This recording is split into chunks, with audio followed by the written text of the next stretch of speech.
Summer is officially over, fall is here. I know I'm a little bit late to the game, but obviously I've been traveling and we just got back. We just got back 2 days ago. So today is Sunday and I thought it would be a perfect opportunity to get all of my summer clothes out of my closet and put my fall clothes back in. And I have my suitcase for my travel here also, which is probably mostly going to be summer clothes, but maybe some things I can still keep for the new season. I'm already getting kind of hot from talking. This morning when I woke up, it was 6 degrees Celsius, which is only 6 degrees above the freezing point, so it was really cold. And now the sun is shining. I know why, because when there's no clouds, of course there's no heat trapped, no warmth. So it's a gorgeous, stunning autumn day, but we do have the heating on and I'm not quite used to it because we were just at the Côte d'Azur and it was lovely weather. Everyone was telling us, oh, it's so cold, but for us it was really nice because it was like 23 degrees and the sun is so nice at the sea there. But now I'm back here and I'm like so chilly, but then when I turn on the heat, it's kind of too much also. But I think we should start with the suitcase that's here on the floor because it will give a little bit more room to do everything. So yeah, let's get to it.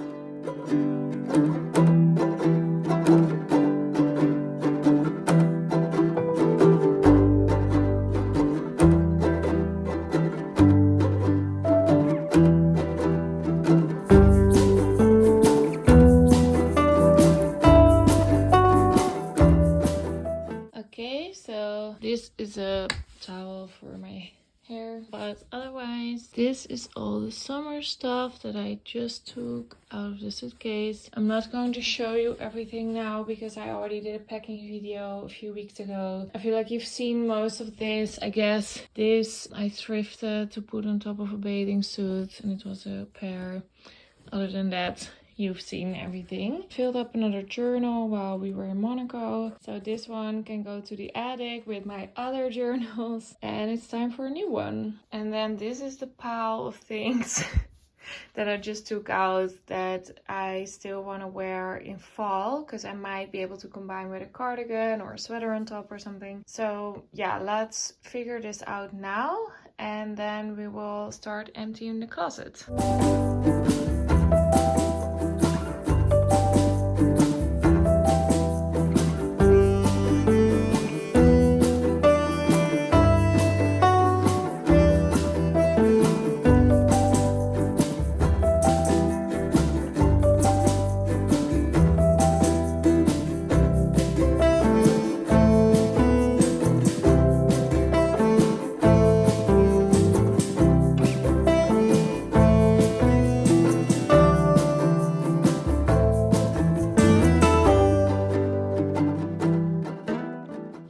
So the suitcase is empty. All the things that are still kind of summery that I can layer for fall are here and some are already in here. So I figured now is a good time to start taking the rest of the summer clothes out of the closet. And then afterwards we're going to put all the fall stuff back in.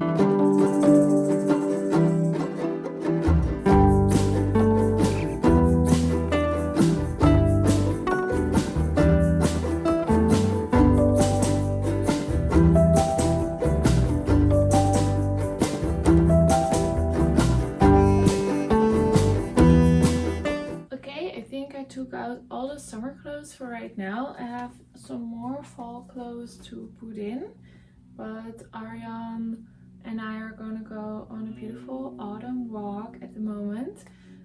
So I'm just going to grab my things and then we're going to leave and I'll take you with me.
better than coming home after a fall walk in nature, having like the chilly feeling on your cheeks and watching an episode of Gilmore Girls and having some lunch.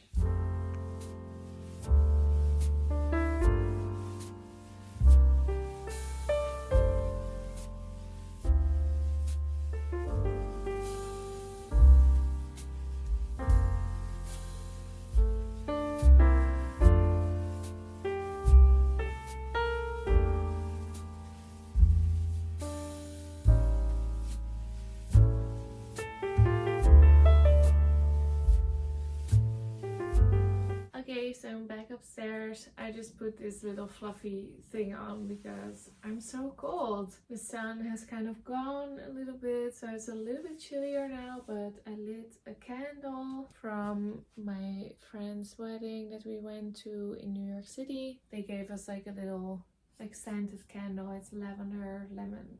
I thought it was such a cute gift because it's like tiny, so we could even bring it back to the Netherlands. And then it came with a set of matches, a box of matches, and it said like we're the perfect match or something. I was thinking we could continue putting stuff in my closet and then I will have a full fall wardrobe again.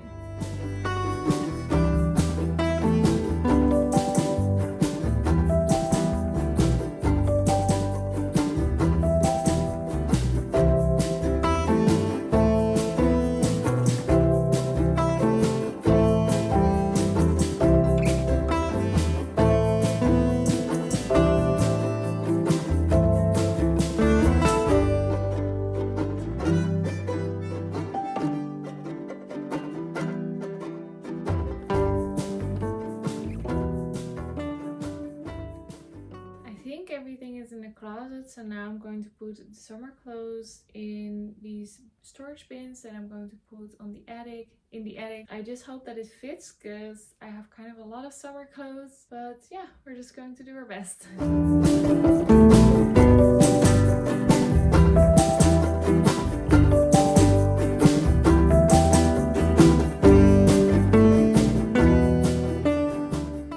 Okay, I'm positively surprised. Everything that we've got at this time fits in these two bins, so that's perfect. I think as the seasons progress there will be a little bit more, but I think I also have some more winter clothes up there, so that bin I can pull down, take the winter clothes out, put the summer clothes in. Okay, I'm going to make some soup. We have some potatoes and some paprika, like long bell peppers. So those are going to be the main vegetables. Of course, onion, garlic, a broth, and maybe some coconut milk to make it a little bit more creamy, some miso for taste. I'm gonna see if I have ginger, and that's kind of it. So I'm just going to mix everything together, let it simmer for a little bit, and then afterwards blend everything together. And I also have some breads that I think I should put in the oven, but that's going to be a while, and I'm going to put some like garlic butter or something on there, so that will be good too. I'm so cold, but I'm hoping that doing something will like warm me up.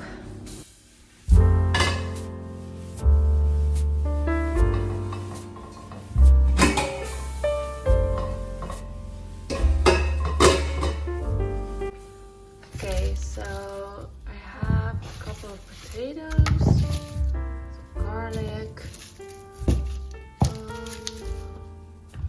This is some ginger if it's still good. So I'm just going to kind of use what I have. But even if I were doing groceries, this will probably be it. So we have a pretty good selection, actually.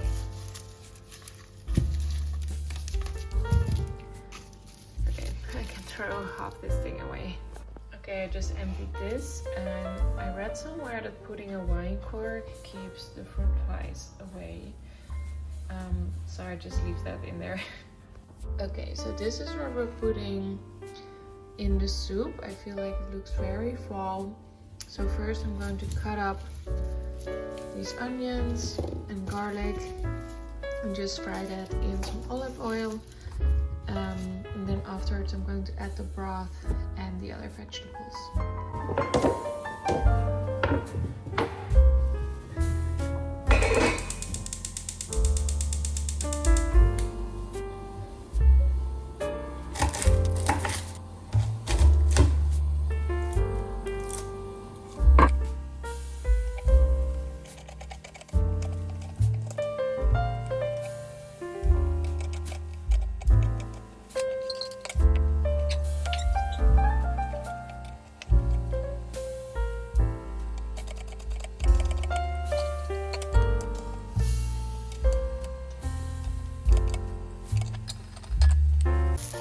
Everything is cooking, and now I'm going to make the broth.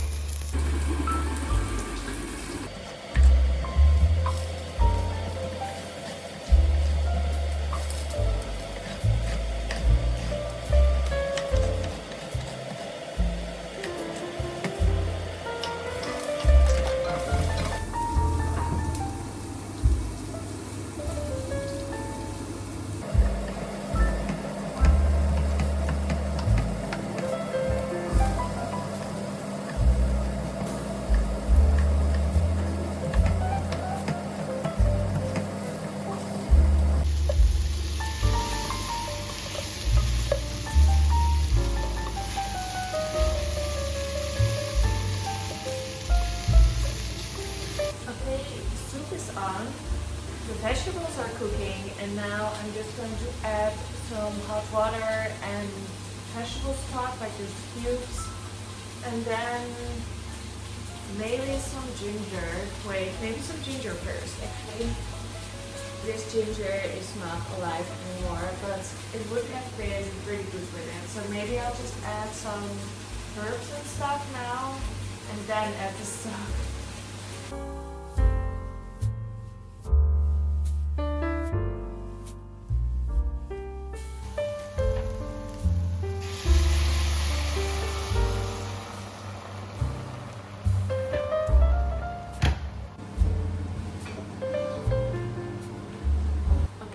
Timer on for 20 minutes, so I'm just going to let it simmer here on the stove. So yesterday I was watching You've Got Mail and had like a perfect fall evening. I had the candles on, it was dark, I was watching You've Got Mail for the first time. It's very like autumn in New York.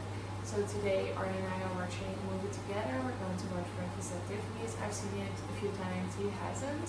And it is kind of a classic, so I'm curious to see what he thinks, and I think it's just the perfect movie to watch together. Arjan is making a fire. He's on fire duty. Fire duty. Very nice.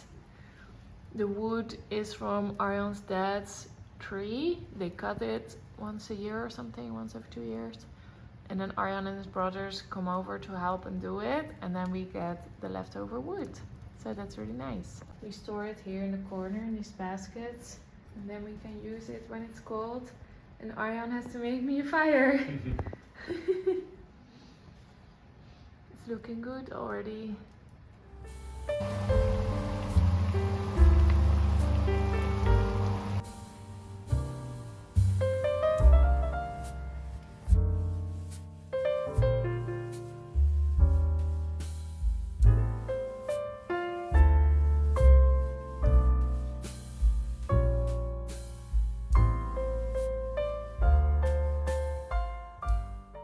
So this is what it looks like when it comes from the blender. It's like almost a sauce or something. So I put a little bit of coconut milk in there to make it a little bit creamy, and then you have a soup. Only rule for cooking with a blender is that you have to rinse it right away after using it, because otherwise it's going to be so annoying to clean. So I just put it in the sink immediately and put some water in.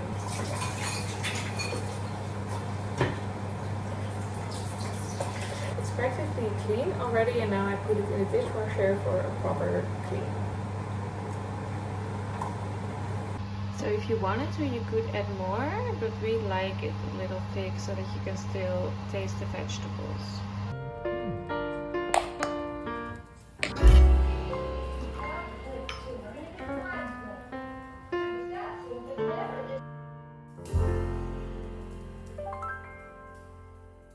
It's the next day and it's a very gloomy, slightly rainy autumn day. Very autumny. I wanted to share with you a couple of autumn appropriate reads and movies to watch. Like I said yesterday, we were watching Breakfast at Tiffany's and I feel like it does have a bit of an autumn vibe.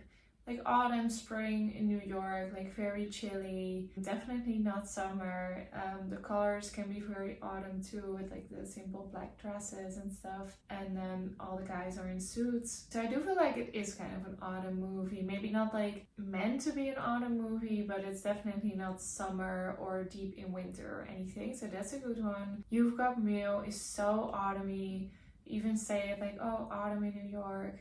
I watched this for the first time and I actually really enjoyed it. I had no idea what it was about. I thought it was just like a regular rom-com. But it's like when the internet was first popularized and people had personal computers. I guess this movie is about when people for the first time had like online romantic relationships and friendships instead of just in real life. It was kind of exploring like a new concept of meeting people online. So yeah, it was very, very funny movie, very of the time. I don't know if it would be as good if it came out now, but just like the vibes and the wardrobe and stuff was so perfect. I loved it. And then a couple of books that I read. I told you a little while ago that I was reading my Oxford Year. I was reading it in the summer, but it's definitely like a fall, wintry read. It's not a summer read at all. Obviously, it's about Oxford, England. It's about an American student that moves to Oxford for 1 year to complete her, I don't know, I think it's like a graduate program in English historical literature of a very certain time period that keeps coming back. And then she also accepts a job in America when she's literally on her way to England. So she works remote for a political campaign in America. She also is a graduate student at Oxford. She has a Rhodes Scholarship, so she's very gifted and driven. And then of course she meets like a couple of funny friends, like typical English people. She only takes one class at a time, I think. And you know, it's just a very romantic story, very Oxford, very dark academia vibes, very fall. This would definitely be a good time to pick it up. It is a little bit of a romance story. It's also just about a personal development and life choices story more so, but romance plays a big role. There are some sadder themes like illness and death. If you're not into that, it's not like a cozy romantic comedy read like that. It's more like beautiful and sensitive. And if I had known that it was like that, I probably wouldn't have picked it up. But in the end, I was glad that I did. Like, I was able to handle the sadness and the seriousness of the themes. I thought it was quite beautiful. So I think this would be a good fall read. It's definitely not my favorite book ever, but I liked the vibes of it. So if you just want like dark academia fall read and you don't mind a bit of romance and a little bit of deeper themes, then this is definitely a good one to pick up, I think. I will also sell this on my Vinted, so the link is down below. I don't know if it's still going to be there once this is up, but I will upload this. And then the next book is the one that I read for my Serena van der Woodsen video. It's The Beautiful and Damned by F. Scott Fitzgerald. So I picked up this gorgeous copy with gold and gold on the inside. I thrifted this actually, and I thrifted my Oxford Year too, but now I'm selling it again. This book is obviously an American classic, and I had never read anything by Fitzgerald before. Of course, I heard of, what's the other one? The Great Gatsby, because there are so many movies about that one. I watched the one with Leonardo DiCaprio, of course, that came out a few years ago. I mean, it's already quite a few years ago, but you know what I mean. I watched that one. And then this book is apparently one of his less famous books. I read that The Great Gatsby has been refilmed, like I want to say like 17 times, but let's say like more than 10 times, like many, many times. This one has only been filmed 2 times, and there was an option for a third one because I was kind of reading about it in 2017, but it never got produced for some reason. I can't find any of those movies to watch anywhere, but back to the point. So yeah, this this is a very fall, wintry read. It starts in, I want to say, November in New York, or maybe October or something. And it's about a very privileged young man, Anthony Patch. His parents have sadly passed away, so he's been raised at several boarding schools all across Europe. And his only family member that's still alive is his grandfather, Adam Patch. And his grandfather is extremely wealthy, very, very wealthy.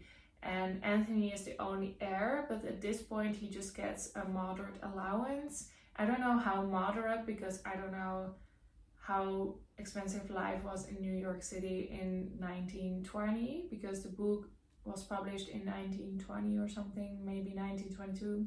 I could just look at it. Yeah, it was first published in 1922, so the book plays from like 1917 until 1920 or something like that. It's over the course of several years, and it's about the main character. Obviously lives a very privileged lifestyle in New York City, but it's also lacking of true purpose, love, and connection. So it's a superficial life. He's basically just waiting out his grandfather and waiting for his inheritance, which sounds very insensitive, and it is. And he's just waiting for the inheritance and not really making a point of finding purpose in his life, doing good, developing himself. Like, he went to Harvard where he met some friends, but other than that he doesn't really do anything besides reading and going out to eat and drinking. And then he meets this girl who is a very desirable girl, and they get married. And then the book is about their marriage. Their whole marriage is basically an empty waiting game until his inheritance kicks in. At some point it's like, are they going to even get it? And it gets kind of tricky because they both don't utilize their potential at all. So their life is like a big flurry of parties and drinking, and you know, they have all these superficial friends and they spend way too much money, and in the end it's kind of like, maybe they've spent it all, maybe they get inheritance, maybe not. They're getting older, like they both are in their 30s now, and it's just a very interesting read. It took me a second to get into it because it is older English, and English isn't my first language, so some of the words I didn't really know. But once I was into the story, let's say, I think there are 3 books, like book 2 and 3, I devoured. I was so interested, I loved it so much. I can totally see why this is a classic. It's a great book. Obviously some of the things are very not of the times, the way they speak about people from lower classes, people from other colors, other ethnicities, women. It's just like very disgusting, obviously, and a lot of things are not appropriate anymore at all. But still, it's just a very good book. It's a very good read. Some of the book obviously plays off in summer or spring because it is over the course of 5 years, but it starts out in a very cold, very chilly New York City. So yeah, I would definitely recommend this. There are so many secondhand options of this, so you'll be able to buy one for very little money very easily. So yeah, I think this is a great recommendation, and I'm definitely going to be reading his other books. He's only written 4 books. So the other ones are Tales of the Jazz Age, The Great Gatsby, and 10 Years to Night. So I'm definitely going to pick up The Great Gatsby because I know that one is good. And maybe I'll even read the other 2 as well, because he passed away at age 40 something. So he passed away very young, so there are only 4 books. But yeah, those are my recommendations. This one I won't be selling. I'm definitely keeping. This one you might be able to buy on Vinted if someone hasn't bought it already from me.